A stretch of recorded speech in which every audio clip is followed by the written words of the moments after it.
नमस्कार दोस्तों, मैं Shankarlal Saini. Online YouTube channel पर आपका स्वागत है। दोस्तों, आज हम लोग चर्चा करेंगे भारत की मिट्टियों के बारे में। तो सबसे पहले तो वो जो बात आती है कि जिस विज्ञान में मिट्टी का अध्ययन किया जाता है उस विज्ञान को किस नाम से जाना जाता है।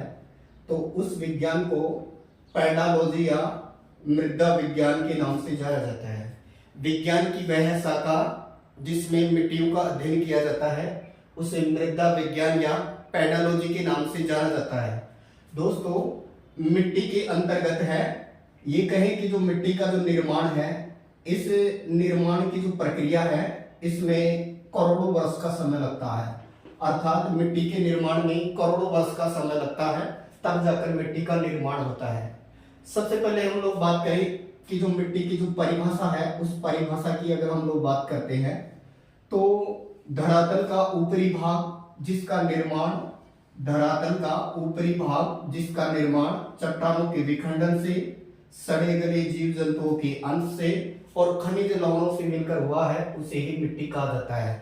तो धरातल का ऊपरी भाग जिसका निर्माण चट्टानों के विखंडन से, सड़े गले जीव जंतुओं के अंश से यानी जीवांश या हुमस से, जो मिट्टी में उपजाऊपन का प्रतीक होता है, तथा खनिज लवणों के योग से हुआ है, उसी को हम मिट्टी या मृदा के नाम से जानते हैं। और मिट्टी का जो कटाव है, इस मिट्टी के कटाव को मनुष्य की या जीवों की रेंगती हुई मृत्यु कहा जाता है। क्यों? क्योंकि अगर मिट्टी नहीं होगी तो पेड़ पौधे नहीं होंगे, और पेड़ पौधे नहीं होंगे तो स्वाभाविक है कि जीवों का अस्तित्व भी नहीं होगा। इसीलिए मिट्टी के कटाव को मनुष्य की रेंगती हुई मृत्यु के नाम से जाना जाता है। मिट्टी का अध्ययन पैडालॉजी या मृदा विज्ञान में होता है। मिट्टी के निर्माण में करोड़ों वर्ष का समय लगता है। सबसे पहले हम लोग बात करते हैं कि निर्माण के आधार पर मिट्टियां कितने प्रकार की होती हैं। तो पहला जो वर्गीकरण है मिट्टी का, ये वर्गीकरण है निर्माण के आधार पर। तो निर्माण के आधार पर मिट्टियां दो प्रकार की होती हैं। नंबर एक, जिसको हम नाम देते हैं, पहली है स्थानीय मिट्टी, और स्थानीय मिट्टी के अलावा दूसरे जो इसमें प्रकार बनता है वो है विस्थापित मिट्टी। तो निर्माण के आधार पर मिट्टियां दो प्रकार की, स्थानीय मिट्टी व विस्थापित मिट्टी। दोस्तों, जिस मिट्टी का निर्माण जहां होता है और वो वहीं पर जम जाती है, उस मिट्टी को स्थानीय मिट्टी के तौर पर जाना जाता है। इस मिट्टी में स्थान विशेष के गुण पाए जाते हैं, इसलिए इसको नाम ही दे दिया है स्थानीय मिट्टी। लेकिन अगर किसी मिट्टी का निर्माण कहीं और हुआ हो और जम जाए कहीं और, यानी अन्यत्र आकर के वो जम जाती है पर्दन के माध्यम से, तो ऐसी मिट्टी को विस्थापित मिट्टी के तौर पर जाना जाता है। उदाहरण के लिए, जैसे जलोढ़ मिट्टी का निर्माण हिमालय क्षेत्र में हुआ और नदियों ने लाकर इसे डेल्टाई क्षेत्र में, विशाल मैदान वाले क्षेत्र में जमा कर दिया, तो ये मिट्टी बनी यहाँ और इसका जमाव यहाँ हुआ, तो ये जलोढ़ मिट्टी है वो विस्थापित मिट्टी का उदाहरण है। उसी तरह दोस्तों याद रखिए, जो महाराष्ट्र के अंतर्गत जो दक्कन का पठारी क्षेत्र है, लावा वाला, इस क्षेत्र के अंतर्गत है, जब मिट्टी का विखंडन होता है तो इससे लावा या काली मिट्टी बनती है, और ये मिट्टी यही बनी और यही जम गई, इसलिए इस मिट्टी को स्थानीय मिट्टी के तौर पर जाना जाता है। अर्थात जो मिट्टी जहां बनी वहीं जमी वो स्थानीय मिट्टी है, उसमें स्थान विशेष के गुण मिलेंगे। लेकिन जिस मिट्टी का निर्माण कहीं और हुआ हो और वो जम कहीं और जाए, तो ऐसी मिट्टी को विस्थापित मिट्टी के तौर पर जाना जाता है। तो दोस्तों, निर्माण के आधार पर मिट्टियां दो प्रकार की होती हैं। पहला है स्थानीय मिट्टी जैसे काली मिट्टी, और दूसरी है विस्थापित मिट्टी जैसे जलोढ़ मिट्टी। तो ये था निर्माण के आधार पर मिट्टी का वर्गीकरण, या निर्माण के आधार पर मिट्टी दो प्रकार की मानी गई है, स्थानीय और दूसरी जिसको हमने नाम दिया है वो है विस्थापित मिट्टी। अब हम नेक्स्ट दोस्तों बात करते हैं, वो है पीएच मान के आधार पर मिट्टी का वर्गीकरण। पीएच मान के आधार पर तीन प्रकार की मिट्टियां मानी गई हैं। पीएच मान के आधार पर कितने प्रकार की मिट्टियां मानी गई हैं? तीन प्रकार की। दोस्तों, पीएच का मतलब है मिट्टी में उपस्थित हाइड्रोजन की सांद्रता से है। मिट्टी में उपस्थित हाइड्रोजन की सांद्रता से है। अर्थात पीएच मान के आधार पर मिट्टियों को तीन भागों में बांटा है। पीएच का मतलब है मिट्टी में उपस्थित हाइड्रोजन की सांद्रता से है। इसके अंतर्गत अगर किसी मिट्टी का पीएच मान, अगर किसी मिट्टी का पीएच मान जो है वो 7 के बराबर है, अगर वो 7 के बराबर है तो ऐसी मिट्टी को उदासीन मिट्टी के तौर पर जाना जाता है। अर्थात जिस मिट्टी का पीएच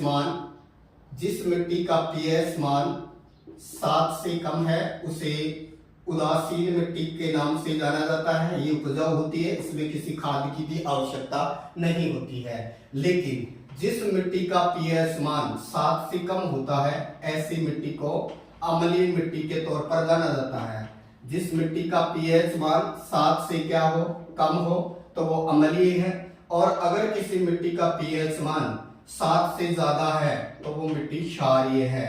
तो क्षारीय मिट्टी का पीएच मान कितना होगा, 7 से ज्यादा।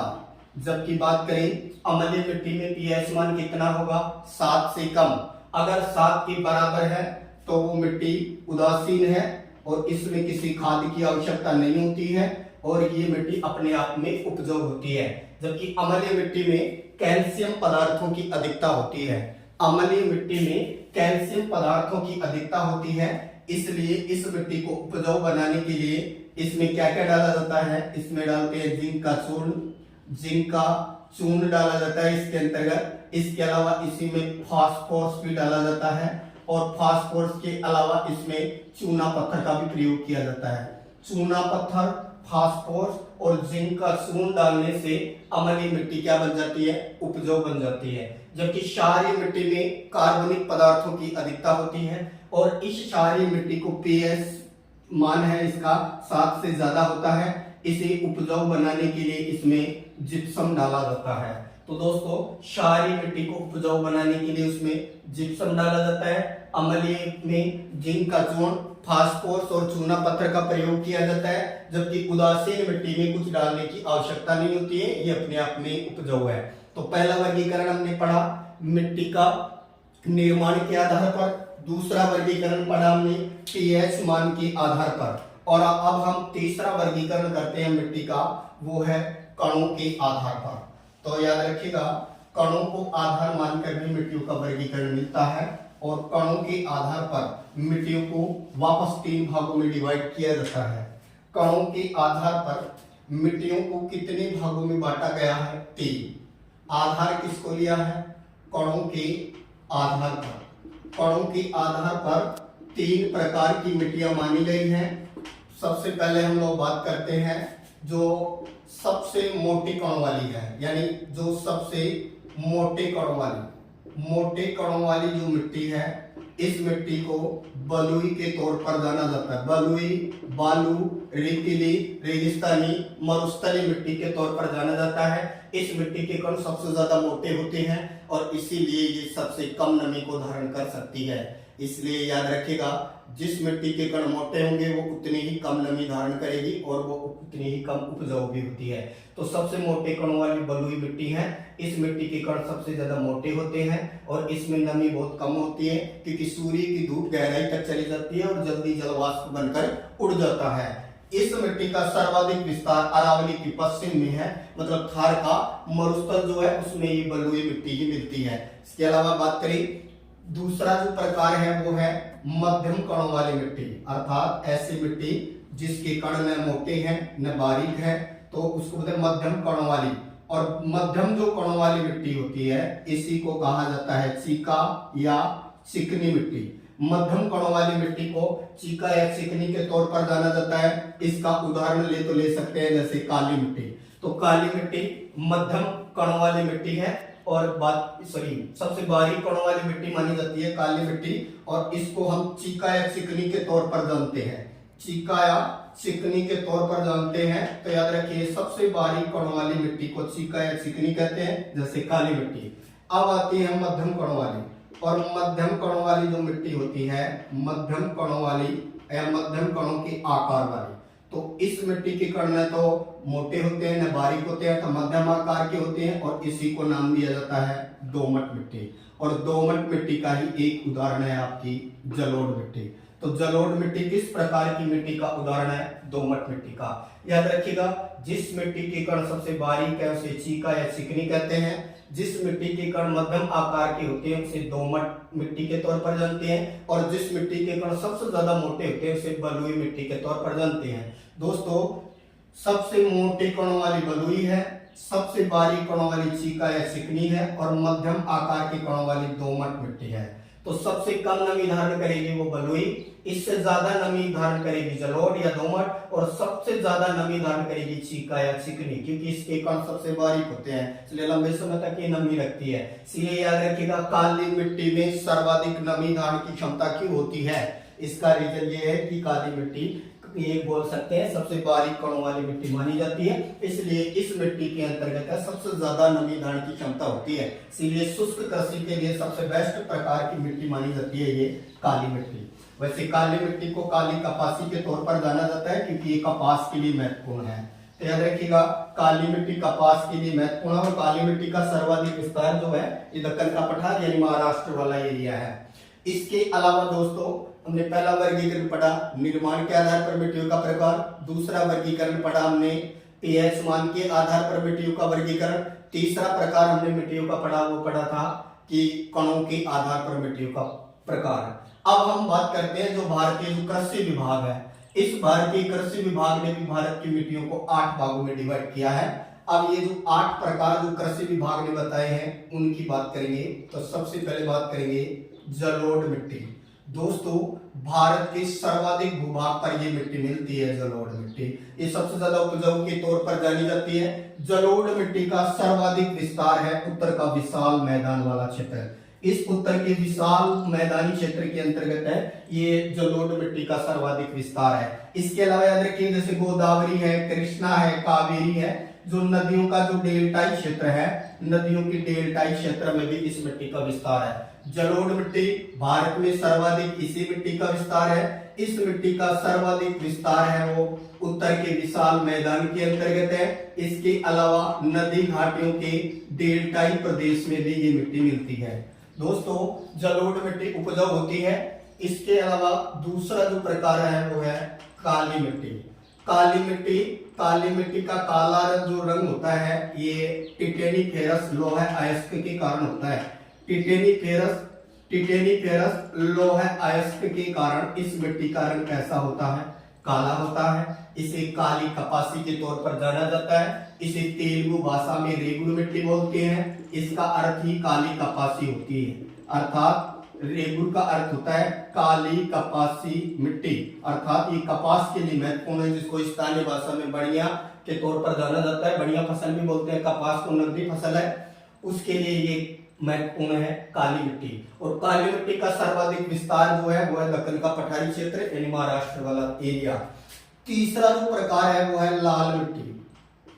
दोस्तों, ये लाल मिट्टी कहीं पर पीले रंग में भी मिलती है जलयोजी क्षेत्र में, इसलिए इसका एक नाम पड़ जाता है लाल पीली मिट्टी। इसका रंग किशमिश के जैसा होता है, इसलिए इसका एक और नाम मिल जाता है किशमिशी मिट्टी।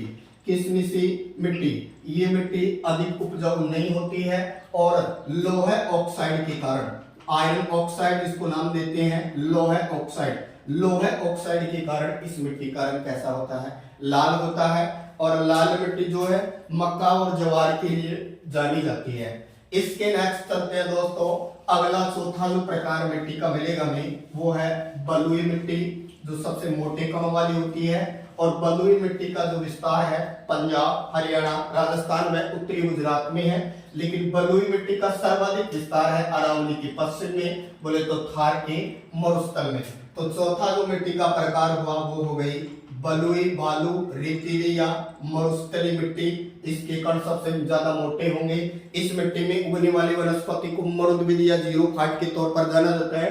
जैसे जल में उगने वाली वनस्पति को हम जलोद्भिद बोलते हैं। तो मरुस्थल में मिलती है बलुई मिट्टी, जो सर्वाधिक मोटे कणों वाली होती है, सबसे कम नमी को यही धारण करती है। इसके नेक्स्ट बात करें दोस्तों, फिर नेक्स्ट है आपकी लेटेराइट मिट्टी। लेटेराइट मिट्टी, दोस्तों लेटेराइट जो शब्द है ये लैटिन भाषा के लेटर से बना है। लेटेराइट शब्द लैटिन भाषा के लेटर से बना है और लेटर का अर्थ करते हैं तो होता है ईंट। अर्थात सर्वाधिक भवन निर्माण के काम आने वाली मिट्टी लेटेराइट मिट्टी है। लेटेराइट मिट्टी उस क्षेत्र में मिलती है जहां वर्षा 200 सेमी से अधिक हो और वार्षिक तापमान 30 डिग्री सेल्सियस के आसपास, 20 से 30 डिग्री के सेल्सियस के आसपास रहता हो। ऐसी स्थिति बनती है दोस्तों केरल वाला, ये वाला जो क्षेत्र है जिसको हम लोग नाम देते हैं मालाबार तट। तो केरल के मालाबार तट पर कौन सी मिट्टी मिलेगी? लेटेराइट मिट्टी। ये ज्यादा उपजाऊ नहीं होती है, मोटे कण होते हैं इसमें, अपरिपक्व मिट्टी है ये, क्योंकि अभी पूरी तरह विकसित नहीं हुई है। सूखने पर ये चिपचिपी हो जाती है और गीली होने पर ये लसलसी हो जाती है। दोस्तों जैसे काली मिट्टी, काली मिट्टी में क्या होता है, सूखने पर उसमें दरारें पड़ जाती है, ऐसे लगता है मानो किसी ने जुताई किया हो। इसीलिए काली मिट्टी को स्वतः जुताई वाली मिट्टी के तौर पर जाना जाता है। लेटेराइट मिट्टी से ईंटों का निर्माण होता है। तो याद रखिएगा सर्वाधिक भवन निर्माण के काम आने वाली मिट्टी कौन सी है? तो सर्वाधिक भवन निर्माण के काम आने वाली मिट्टी भी लेटेराइट मिट्टी है। ये मिट्टी यहाँ काजू, कहवा, चाय वगैरह के लिए भी जानी जाती है, अर्थात ये फसलें इसमें विशेष तौर पर होती हैं। इसके नेक्स्ट दोस्तों बात करते हैं अगली जो मिट्टी है उसको हम नाम देते हैं पीट या जैविक मिट्टी।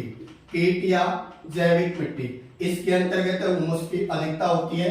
ये मिट्टी सुंदर वन वाले क्षेत्र में और कच्छ के रण वाले क्षेत्र के अंतर्गत ये मिलती है। इसके अलावा दोस्तों याद रखिएगा अगली मिट्टी का प्रकार है अम्लीय। अम्लीय व क्षारीय मिट्टी। अम्लीय व क्षारीय मिट्टी ये कच्छ का रण वाला एरिया जो है और थार वाला जो एरिया है इसके अंतर्गत ये मिट्टी मिलती है। और दोस्तों याद रखिएगा लास्ट प्रकार है वो है पर्वतीय मिट्टी। और पर्वतीय मिट्टी इसके नाम से पता लग रहा है कि ये अपरिपक्व मिट्टी है, ज्यादा उपजाऊ नहीं होती है, पर्वतीय क्षेत्र के अंतर्गत ये मिट्टी पाई जाती है। इसकी परत जो होती है वो पतली होती है, थोड़ा सा अपर्दन करने के बाद में ये मिट्टी कट करके उड़ यानी ढह जाती है, इसीलिए पर्वतीय मिट्टी अधिक उपजाऊ के तौर पर नहीं जानी जाती है। अब हम दोस्तों अगला जो वर्गीकरण है मिट्टी का वो है संयुक्त राज्य अमेरिका के वैज्ञानिकों ने किया है। और संयुक्त राज्य अमेरिका के वैज्ञानिकों ने जो रासायनिकता के आधार पर है मिट्टियों को 8 भागों के अंतर्गत डिवाइड किया है। इनको हम याद रख सकते हैं। किस तरह से याद रखेंगे? तो एक शॉर्ट ट्रिक याद रखेगा, एक लड़का है, लड़के की दुनिया से एंटी है, इसलिए उस लड़के को सेफ्टी की जरूरत है। सेफ्टी मिलती है, उसने क्या खाई? कुल्फी। कुल्फी खाया तो बीमार हुआ, बीमार हुआ तो हॉस्पिटल में क्या करवाया? भर्ती करवाया तो डॉक्टर आया जिसका नाम क्या था? एरिडी। एरिडी ने आते ही क्या दे दिया? अल्टीमेट दे दिया और ये कहा कि मोल दवा लेना हॉस्पिटल की काम नहीं करेंगी, अन्य घबराने की कोई बात नहीं है। तो दोस्तों इसी से बना देंगे हम लोग 1 2 3 4 5 6 7 और 8। सबसे पहले आ रहा है सेफ्टी, तो इससे बना देंगे हम इन सेफ्टी सॉल्ट्स। इन सेफ्टी सॉल्ट्स ये मिट्टी भारत में सर्वाधिक पाई जाती है। इसके बाद सेकंड नंबर पर आएगी एंटी सॉल्ट्स। एंटी सॉल्ट्स तीसरे नंबर पर कुल्फी से बना देंगे एल्फी सॉल्ट्स। एल्फी सॉल्ट्स, एल्फी सॉल्ट्स जिसका अर्थ होता है जलोढ़ मिट्टी। इसके नेक्स्ट चलेंगे तो फिर भर्ती से बना देंगे वर्टी सॉल्ट्स। वर्टी सॉल्ट्स और वर्टी सॉल्ट्स का अर्थ होता है काली मिट्टी। वर्टी सॉल्ट्स काली मिट्टी और एल्फी सॉल्ट्स ये जलोढ़ मिट्टी को ही नाम दिया गया है। तो inceptisols, entisols, alfisols, vertisols. फिर इसके बाद में नंबर 5 एरिडी सॉल्ट्स, अर्थात नेक्स्ट मिट्टी बना देंगे एरिडी सॉल्ट्स। और एरिडी सॉल्ट्स के नेक्स्ट चले 6 नंबर पर, फिर आ रहा है अल्टी सॉल्ट्स। तो 6 नंबर पर हो गई अल्टी सॉल्ट्स। और फिर नंबर 7 मोल से बना देंगे मोली सॉल्ट्स। मोली सॉल्ट्स मिट्टी का प्रकार। और लास्ट बन जाएगा अन्य। तो दोस्तों एक क्रम से है, सर्वाधिक इनसेप्टी सॉल्ट्स है, फिर एंटी सॉल्ट्स है, फिर एल्फी salts, vertisols, aridisols, ultisols, मोली सॉल्ट्स और अन्य।